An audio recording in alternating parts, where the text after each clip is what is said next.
नमस्कार। अतुल्य भारत के आज के इस अंक में आपका स्वागत है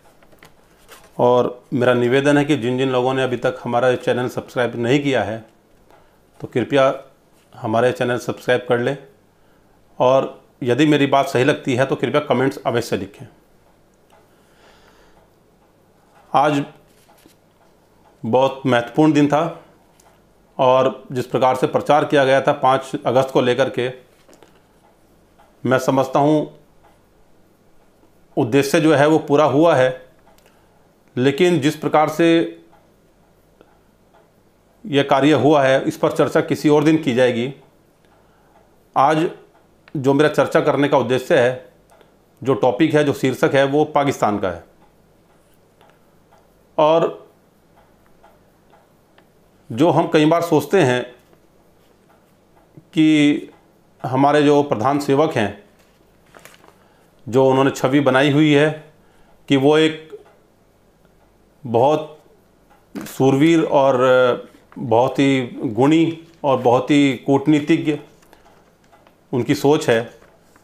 हमें उसको आज सोचना पड़ेगा कि वास्तव में क्या वो स्थिति है या उसके बाद हमें कुछ आगे सोचना चाहिए। पूरे भारत के लिए एक चिंता का विषय है कि कल पाकिस्तान ने एक नक्शा जारी किया है, जिसे एक राजनीतिक नक्शा बोला जाता है। और जिसे वो राजनीतिक नक्शा वो होता है जिसमें वो अपनी उन सीमाओं को शामिल करता है जिस पे वो अपना अधिकार मानता है। अंतर्राष्ट्रीय स्तर पर उसको जारी करने का उद्देश्य ये होता है कि वो उसको बाद में चैलेंज कर सकता है कि ये मेरे क्षेत्र का मामला है और ये मेरे क्षेत्र में पड़ने वाला हिस्सा है और मैंने इसको लंबे समय से हमने इसको अपना माना है। यानी कि यदि वो हमारे घर को उसमें शामिल करता है तो आने वाले समय में यदि उसने कूटनीतिक तरीके से उसको, राजनीतिक तरीके से उसको अच्छे से अंतर्राष्ट्रीय स्तर पर उठाया तो वो उसको विवादित क्षेत्र बनाने में उसका एक सहयोग मिलता है उसका। कल जिस प्रकार से पाकिस्तान ने एक नक्शा जारी किया है जिसमें लद्दाख और जूनागढ़ और साथ में कश्मीर का पूरा हिस्सा उसने इसमें शामिल किया है, तो ये एक बहुत बड़ी चिंता का विषय है। वो बात अलग है कि कल जो बीजेपी के नेताओं का, कुछ लोगों का जो उस पर कमेंट आया है, सरकार ने उस पर चिंता तो जाहिर की है लेकिन उसको बहुत महत्व नहीं देने का काम किया। तो आप भी ये सोचेंगे कि वो उसका अपना आंतरिक मामला है और उसमें उसको कहीं भी लाइन खींच सकता है, किसी भी तरह से लकीरें खींच सकता है, उससे हमें क्या प्रभाव पड़ने वाला। तो यदि हमें उसका कोई प्रभाव नहीं पड़ना है और नहीं पड़ेगा, यदि सरकार आज की तारीख में या सरकार से जुड़ा हुआ संगठन आपको इस बात के लिए आश्वस्त करता है कि जो कश्मीर ने लाइनें खींची हैं उसका कोई महत्व नहीं है, तो 9 महीने पहले ऐसी लकीरें भारत सरकार के द्वारा खींची गई थी जिसमें पूरे बलूचिस्तान को, पाक ऑक्यूपाई कश्मीर को, उसमें भारत का अंग दिखाया था और उसने उस नक्शे को जारी किया था। आज से ठीक 9 महीने पहले की बात है, जिस बहुत सारे लोगों को याद होगा कि जिसमें बहुत सारे बीजेपी के लोगों ने बढ़ चढ़ कर के इस बात पे बोलना शुरू किया था कि अब हम बलूचिस्तान को लेकर रहेंगे, पीओके को लेकर के रहेंगे और ये हमारा हिस्सा है। निश्चित रूप से वो हमारा हिस्सा है, हम मानते हैं और हमारा है भी, कानूनी रूप से भी, नैतिक रूप से भी, हर प्रकार से हमारा है। लेकिन जिस प्रकार से उसका नक्शा जारी करके 9 महीने पहले भारत सरकार ने एक वाही लूटने के लिए और एक इस प्रकार से माहौल बनाया था जैसे पाक ऑक्यूपाई कश्मीर पर हम लोग कब्जा करने जा रहे हों या उस पर अधिकार जमाने जा रहे हों और चाहे उसको जीतने जा रहे हों, उसको अब हम वास्तव में अपने भीतर समाहित कर लेंगे। लेकिन उसके बाद 2 घटनाएं हुई। एक घटना नेपाल ने की जिसमें उसने लिपू लेक और जो काला पानी क्षेत्र है, जो हमेशा से भारत के हिस्से का हिस्सा रहा है और कभी भी नेपाल ने उस हिस्से पर कभी कोई विवाद इस तरह से नहीं शुरू किया। उस पर बातचीत होती रही है पहले से, क्योंकि वो मसला जो है अंग्रेज़ों के समय जब 1820 के आसपास से शुरू हुआ था और उसमें जिस प्रकार से भी विवाद थोड़ा बहुत हल्का फुल्का रहा, लेकिन वो कभी इतना बड़ा विवाद नहीं बना कि नेपाल उसे कभी इस प्रकार से कूटनीतिक रूप से हमारे सामने आकर खड़ा हो जाए। लेकिन उसने उस नक्शे में अपने उन 2 क्षेत्रों को, 3 क्षेत्रों को उसने शामिल किया जो हमेशा से भारत के हिस्से में रहे, उसके कब्जे में रहे, उसके नक्शे में रहे। और वही काम कल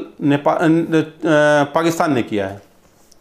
एक ठीक है, ये एक अलग चीज़ है कि हो सकता है वो कश्मीर को अपने हिस्से में, क्योंकि उनके यहाँ वो मानते हैं कि कश्मीर हमारा हिस्सा है, वो इंडिया ऑक्युपाई कश्मीर मानते हैं, उसको शामिल कर दे तो हम एक बार को उसको इग्नोर कर सकते थे। लेकिन इसमें दो महत्वपूर्ण चीज़ें हैं, एक तो लद्दाख को अपने नक्शे में शामिल करना और दूसरा गुजरात के जूनागढ़ हिस्से को उसमें शामिल करना। ये छोटी मोटी बात नहीं है, ये बहुत गंभीर विषय है। और ये गंभीर विषय होने के साथ साथ ये हमारी जो राजनीतिक नेतृत्व है उसकी कूटनीतिक क्षमता का, उसका बिल्कुल जिसे कहते हैं वो फेल हुई है, उसका जीता जागता प्रमाण है। अब सरकार भी कह सकती है, बीजेपी के लोग भी कह सकते हैं, आरएसएस के लोग भी कह सकते हैं, उनसे जुड़े हुए कोई अन्य संगठन भी कह सकते हैं, मीडिया भी इस बात को, जो गोदी मीडिया जिसको आज की तारीख में बोलते हैं, जो मोदी मीडिया, गोदी मीडिया जो भी बोलते हैं, वो भी इस बात को बहुत गंभीरता से नहीं ले सकती है और ये है बोल सकते हैं कि इससे क्या फ़र्क पड़ता है। तो मेरा सीधा सवाल है सरकार से, और मेरा सीधा सवाल आप जो मेरा वीडियो देख रहे हैं उनसे भी है कि क्या आप ये मानते हैं कि यदि उससे हमारा किसी प्रकार से कोई प्रभाव नहीं पड़ना है तो क्या 9 महीने पहले जब भारत सरकार ने जो नक्शा जारी किया था, क्या उससे कोई प्रभाव पड़ना था? क्या सरकार ने, अगर उसका कोई महत्वपूर्ण बहुत बड़ा विषय नहीं है, तो क्या 9 महीने पहले सरकार ने हमसे मजाक किया था कि उसने पाक ऑक्युपाई कश्मीर को हमारे नक्शे में शामिल करके और जारी किया? इससे क्या हुआ? इससे एक तनातनी का माहौल बना है और तनातनी के माहौल की स्थिति आज ये हो गई है कि लद्दाख के पास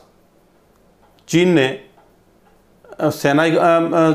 इकट्ठी की है, हमारी ज़मीन पे कब्जा कर लिया है, हम उसको पीछे नहीं कर पा रहे हैं। उधर पाकिस्तान हमें निरंतर परेशान कर रहा है, उसके बाद नेपाल ने हमें आग दिखानी शुरू की और हमारे लोगों पर गोलीबारी तक की है।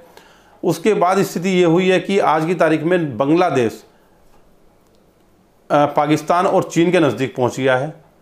वो सीए के मसले को लेकर के पहुंच गया। और जो आज राम मंदिर का जो काम हुआ है, जो मैं उसमें वैसे कोई विवाद नहीं डालना चाहता, वो हमारे लिए एक सौभाग्य की बात है कि हमारे भगवान राम का मंदिर बनने जा रहा है। लेकिन जिस प्रकार से जमातियों का मामला हुआ था और जिस प्रकार से ये काम हुआ है, इसको मुद्दा बना करके बांग्लादेश और की पाकिस्तान से एक प्रकार से बातचीत हुई है, समन्वय उनका बना है। भले हमारा गोदी मीडिया इसको ना दिखाए, लेकिन बांग्लादेश ने भी अपना पाला बदलते हुए और पाकिस्तान और चीन के साथ हाथ मिलाना शुरू कर दिया है। इसी कड़ी में ईरान हमसे दूर चला गया। इसी कड़ी में अब हमारे हाथ से जो अफ़गानिस्तान से हमारे दोस्ताना संबंध थे वो हमसे दूर हो गए हैं। लेकिन सबसे महत्वपूर्ण विषय जो आज हम बात करने जा रहे हैं वो इसी बात पर है कि हम इस विषय को कितना गंभीरता से लें, कितनी इसको हम इग्नोर करने का काम करें जो कल पाकिस्तान ने किया है। तो अब सीधा एक विषय ये बनता है कि अब मोदी जी को अपनी चुप्पी छोड़नी चाहिए। अब मोदी जी की स्थिति ये है कि वो टीवी पर आते हैं और जब उनको वो छोटी सी बात के लिए भी जो एक काम एक सेक्रेटरी लेवल का व्यक्ति कर सकता है, उसको आकर के वो, क्योंकि उनको बोलने का, भाषण देने की बड़ी इच्छा होती है, घूमने की उनकी बड़ी इच्छाएं हैं, तो इसलिए वो जब भी कभी उनको लगता है मैं बोर हो रहा हूँ तो वो बोल देते हैं मैं टीवी पे आऊँगा कल शाम को, या कल 4 बजे मैं संबोधित करूँगा, रात को 8 बजे संबोधित करूँगा। तो वो आते हैं, बोलते हैं और बिना किसी कोई महत्वपूर्ण विषय के वो किसी छोटी चीज़ पर ऐसे विवाद बना के चले जाते हैं कि जिसका कोई चर्चा का कोई उद्देश्य नहीं होना चाहिए।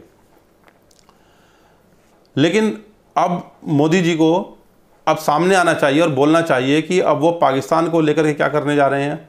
चीन को लेकर क्या करने जा रहे हैं, नेपाल को लेकर क्या करने जा रहे हैं, उनकी कूटनीति का क्या हिस्सा है। यदि नहीं बताना चाहते हैं तो कम से कम उस पर कुछ एक्शन करके दिखाएं। आज स्थिति ये है कि जिस चीन के साथ उनकी दोस्ती वो गलबहियाँ कर रहे थे और अपनी नई विदेश नीति दिखाने का प्रयास कर रहे थे, आज वो सारी विदेश नीति उनकी धरी की धरी रह गई है। और जिस प्रकार से कांग्रेस ने एक ही बार सीख ली थी जब 62 में लड़ाई हुई कि चीन भरोसे लायक देश नहीं है और वहाँ की सरकार भरोसे लायक नहीं है, तो भी न जाने क्यों बीजेपी के लोग बार बार आते हैं, जब भी सरकार आती है उनकी, तो वो पाकिस्तान में घुसने का काम करते हैं और चीन में घुसने का काम करते हैं और ये दिखाने का प्रयास करते हैं, देखिए हम कांग्रेस से बेहतर विदेश नीति करके दिखाएंगे और हम ज़्यादा एक विश्वगुरु बन के दिखाएंगे, सबके ऊपर हावी होने का काम करके दिखाएंगे।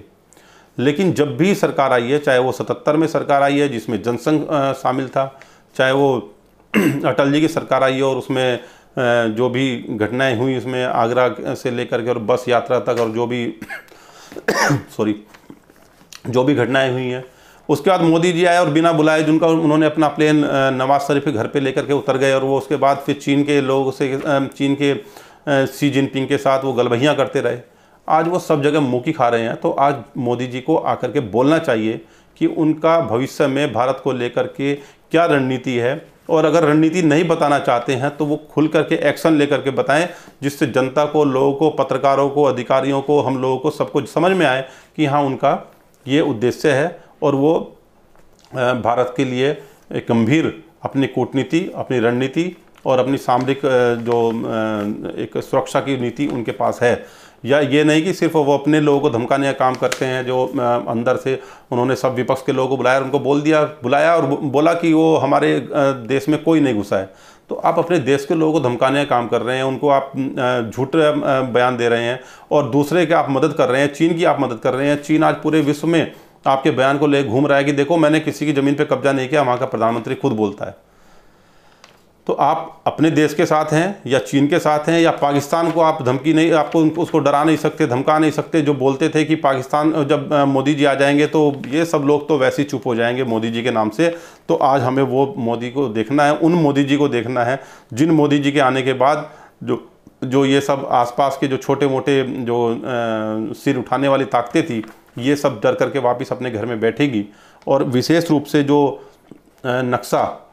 नेपाल ने जारी किया था लिपू लेक और काला पानी को लेकर के, और जो कल इसने पाकिस्तान ने जारी किया है, जिसमें उसने कश्मीर को, लद्दाख को और जूनागढ़ को, मतलब आज मोदी जी गुजरात का वो हिस्सा जिसके आप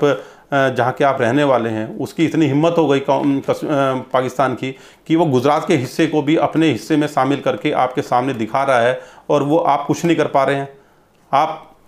चीन को तो आप लाल आँख नहीं दिखा पा रहे हैं, लेकिन आज स्थिति ये हो गई है कि पाकिस्तान को भी आप लाल आँख नहीं दिखा पा रहे हैं। तो मेरा निवेदन है कि आप लोग मेरी इस वीडियो को अधिक से अधिक शेयर करके किसी प्रकार से मोदी जी तक पहुँचाएँ कि अब वो लाल आँख दिखाने का भी समय आ गया है, और अब तो हमारे पास राफेल भी आ गया है। तो राफेल जब आ गया है तो आप राफेल का इस्तेमाल कीजिए। आप चीन पे नहीं कर सकते, पहले पाकिस्तान पे कर दीजिए।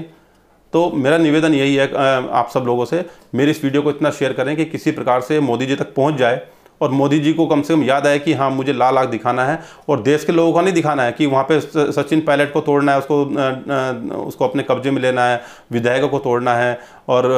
राहुल गांधी को वो उनकी डिफेम जो होता है वो डिफेम करना है, या दूसरे जो नेता हैं उनको आपने, ममता बनर्जी हैं उनको डिफेम करना है, या आपने लालू यादव को जेल में डाल के रखना है। इन चीज़ों को छोड़िए। देश रहेगा तो आप दोबारा से आप सत्ता आपको ये हाथ में दे दी जाएगी, कोई दिक्कत नहीं। आप 2036 तक नहीं, आप 2046 तक भी रहिए।